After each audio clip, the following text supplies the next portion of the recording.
नमस्कार दोस्तों, एक ऐसी न्यूज की चर्चा पूरे सोशल मीडिया में हो रही है।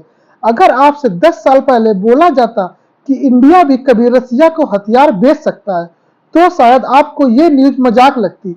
बट ये सच साबित हो रहा है। इससे रिलेटेड बहुत से आर्टिकल वायरल हो रहे हैं। भारत मेक इन इंडिया हथियारों को $4 मिलियन में रसिया को बेचेगा।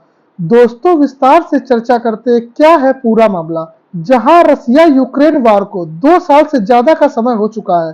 रसिया वर्ल्ड में सबसे ज्यादा सैंक्शन लगने वाली कंट्री बन चुका है। इतने सैंक्शन के बाद भी रसिया मजबूती से लड़ रहा है।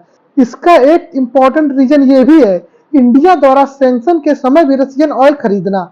यूएसए व यूरोपीय देशों के दबाव के बाद भी इंडिया ने रूस से तेल खरीदना जारी रखा है।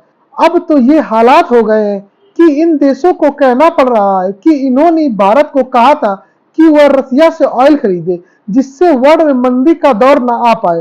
दोस्तों, याद होगा जब रूस पर सैंक्शन लगे थे तो उसको स्विफ्ट बैंकिंग से कट कर दिया गया था। स्विफ्ट बैंकिंग के द्वारा ही दो देश आपस में ट्रेड कर पाते हैं। तो भारत और रूस के मध्य ट्रेड चालू रखने के लिए दोनों देशों ने रुपए रूबल समझौता हुआ। भारत रुपए से रसियन ऑयल खरीद रहा है, इसलिए रसियन बैंकों ने भारत में अपने अकाउंट खुलवाए हैं। इसका फायदा सीधे सीधे इंडिया को ही होता है, क्योंकि इंडिया रसियन ऑयल को अपने रिफाइनरी में रिफाइन करके वर्ल्ड में बेच रहा है, जिससे वह डॉलर में पेमेंट ले रहा है। वहीं रसिया को वह रुपए में पेमेंट देकर अपने यहाँ ही जमा रखता है। इसका पॉजिटिव इफेक्ट भारत की इकोनॉमी में ही देखा जा सकता है। रसिया इन्हीं जमा रुपयों का यूज करके भारत से हथियार खरीद रहा है। ये भारतीय रुपए फिर से भारतीय कंपनियों के पास आ जाएंगे और रूस भी इन हथियारों का यूज वार में कर सकता है।